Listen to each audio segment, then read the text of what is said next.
மா ஈவினிங் அதுவும்மா என்ன கிச்சன் பக்கம்? ஈவினிங்கில் வந்து உங்களுக்கு நான் வடை போண்டாவோ தின்பண்டமோ செய்யலை நான். பயந்துட்டோம். என்னது வடை போண்டாவா? ஆமாம், உங்களுக்கு செய்யலை நான். ஏன்னா பிரியா பார்க்கறதுக்காக நாங்கள் வந்ததுலேருந்து இங்கே நிறைய பேர் எல்லாமே வாங்கிட்டு வந்து கொடுத்தாங்க. நம்ம ரிட்டன் அவங்களுக்கு எதனா செய்யணும்ல. இப்போதைக்கு யார் வீட்டில் எந்த விசேஷம் இல்லை. அதனால் சரி 9ஆம் மாதம் வந்து நம்ம கொஞ்சம் பிரியாவுக்கு வந்து சும்மா, அதாவது 7ஆவது மாதம் வந்து நான் ஏற்கனவே கேள்வி கேட்டிருந்தேன். 7ஆம் மாதம் வந்து வளைகாப்பு பண்ணிட்டா வளையல் அடுக்கக்கூடாது அப்படின்னு நிறைய பேர் வந்து சொல்லியிருந்தீங்க. அதனால் சரி 9ஆம் மாதம் ஒரு நல்ல நாள் பார்த்து நம்ம பிரியா வந்து கொஞ்சம் நான் அந்த கல்யாண புடவை பட்டு புடவை இருக்கு இல்லையா, அதை கட்டி அழகாக பூவெல்லாம் ஜடெல்லாம் தைச்சி, ஜடை தைக்க வேணாம், சும்மா பூ மட்டும் சுற்றி ஒரு நாளைக்கு வந்து சாப்பாடு 9 வகை சாப்பாடு செஞ்சு பிரியா கொடுத்து, அப்புறம் இங்கே இருக்கிறவங்களுக்கெல்லாம் கொஞ்சம் பலகாரம்லாம் செஞ்சு கொடுக்கலாம் அப்படின்றதால ஃபஸ்ட்டு இன்றைக்கி வந்து நான் தேங்காய் பருப்பி தாங்க செய்ய போகிறேன்.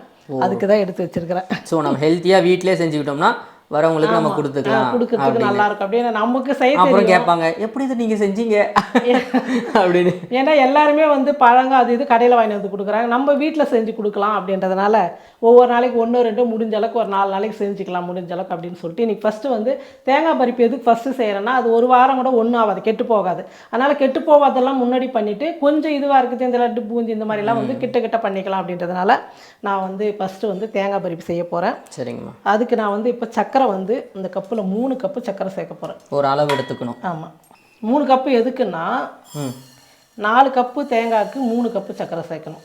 நான் அளந்து வச்சிட்டேன், இருந்தாலும் காமிக்கிறதுக்காக. 3 கப்பு சக்கரை.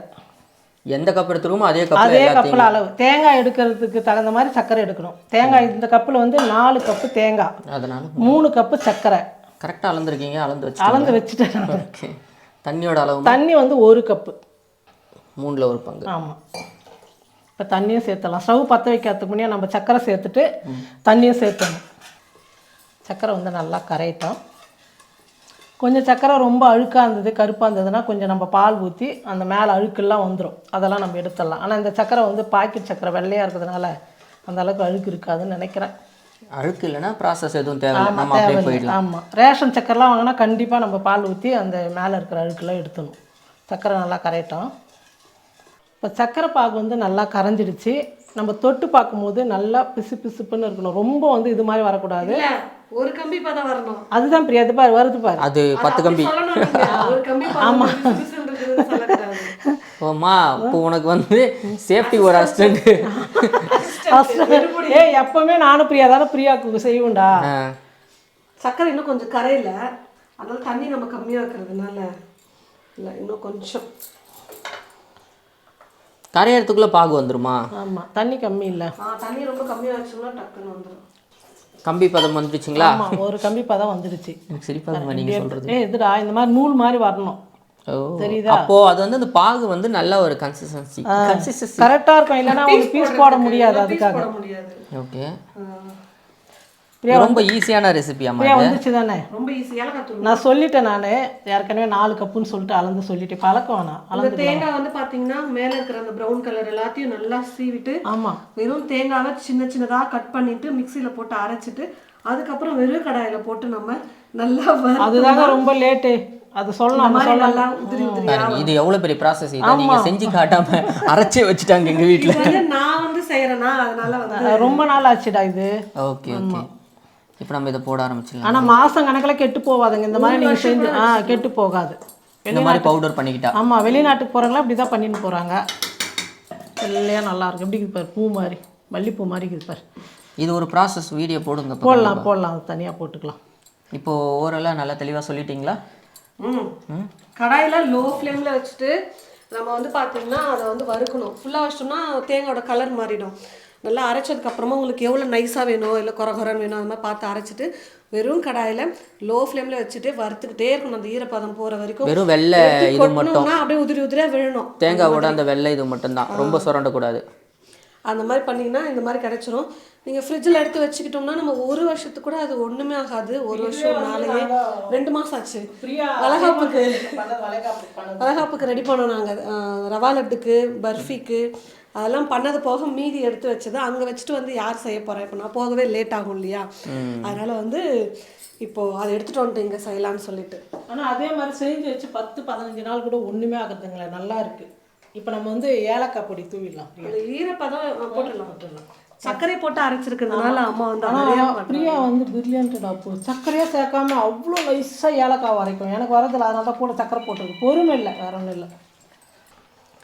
நெய் சேர்த்துட்டு நம்ம வந்து இந்த பாக்ஸில் நல்லா வந்து நெய் ஊற்றுறாங்க அம்மா தாராளம். நல்லா இருக்கும் பிரியா. அப்போ தான் தாராள பிரபு. நல்லா கலந்து விட்டுடலாம். இது ஒட்டாமல் வர்றதுக்காக தானம்மா? ஆமாம், ஒட்டாமல் இருக்கும் நல்லா. அப்போ எண்ணெயே தடவலாமா? எதுக்கு நெய் எண்ணெய்லாம் தடவக்கூடாது. அம்மா இன்னும் எவ்வளோ நேரம்மா இது? ஆயிடுச்சு கொஞ்ச நேரம் தான். இன்னும் கொஞ்சம் நேரம் வேகணுமா அந்த தேங்காய்? நல்லா அந்த சக்கரை அப்சர்வ் பண்ணணும் தேங்காயில்.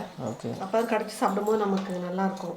எல்லாம் அம்மா சொல்லணும், நான் சொல்லிட்டு இருக்கேன். Explain assistant. இல்லைடா, நான் வந்து அவ்வளோ ரொம்ப செய்யலைல்ல. பிரியா வீடியோக்கே பண்ணிட்டு மறந்துட்டேன் நான். சரி சரி. 3 வருஷம் ஆயிடுச்சு பிரியா தனியாக வீடியோ எடுத்து. பிரியா நெய் எவ்வளோம்மா போடலாம்? போடுங்கம்மா 2 ஸ்பூன். இப்படி போட்டால் ஒன்றே போதும். அதுதான் அள்ளி ஊற்றுவோம். 1 ஸ்பூன் எல்லாம் கொஞ்சம் போடலாம். நெய் தான் நல்லாயிருக்கும்.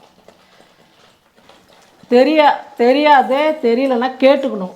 எனக்கு எல்லாமே தெரியும்னு சொல்லிட்டு செஞ்சுன்னு வச்சுக்கோ, அப்புறமா சொதப்பி விட்ரும். அதுதான் கரெக்ட் இல்லை பிரியா? நல்லா நெய் தான் நல்லா மணமாக இருக்கும். ரவை உருண்டைக்கு செஞ்சது இது தேங்காய். நம்ம சோமாசுக்கு மீதியானதே வந்து ரவை உருண்டை தட்டுக்கு பிடிச்சிட்டோம். அதனால் இந்த தேங்காய் அப்படியே இருந்தது.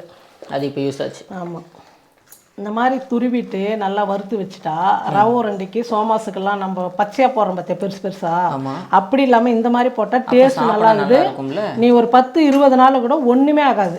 தேங்காய் இருந்தால் இது ஈரமாக இருந்தால் தான் ஆகிடும். அப்போ இதே மாதிரி பண்ணி அந்த தேங்காவில் ரவை உருண்டை வேணா ரவை லட்டு வேணா செய்யுங்க, எப்படி இருக்குன்னு பார்ப்போம். நான் ரவை உருண்டை செய்யணும், சோமாஸ் செய்யணும், எல்லாம் தான் செய்ய போகிறேன். இவ்வளோதானே ஃபர்ஸ்ட் இப்போ தானே சொன்னேன் நான். அம்மாவும் அஸ்மாவும் தான் செய்யறது பிளான் என்ன வச்சிருக்கீங்க? நூறு ஆயிஷா? ஆமாம், நாங்கள் நேற்று பேசி விடலைங்கக்கா. இல்லை, நாங்கள் நடக்கலான்னு சொல்லிட்டு ரெடி ஆகிட்டு நான் வந்து வெயிட் பண்ணிட்டு இருக்கேன். என்னை கூட்டு போகிறதுக்கு ஆள் வந்திருக்காங்க. அதனால எல்லாம் பயந்தாங்கோலி கம்பெனி கொடுக்குறாங்க அக்கா தான் எனக்கு நடக்கிறதுக்கு. பயந்தாங்கோலி கைஸ். அதனால அதுக்குள்ள இங்க வந்து பாஸ் எடுக்கணும் பாருங்க அப்படின்னு சொல்லிட்டு அம்மா வந்து நிக்க வச்சுட்டாங்க. இல்லைம்மா, தேங்காய் பருப்பி செய்றீங்களா? சரி, நீங்க தானே லிஸ்ட் போட்டீங்க, நீயும் ஆன்ட்டியும். இந்த அளவுக்கு இருக்கணுங்க கரெக்டாக. இந்த தண்ணி வந்து இருக்கக்கூடாது, சக்கரை பாகெல்லாம் இருக்கக்கூடாது. இப்போ கரெக்டாக இருக்கும்.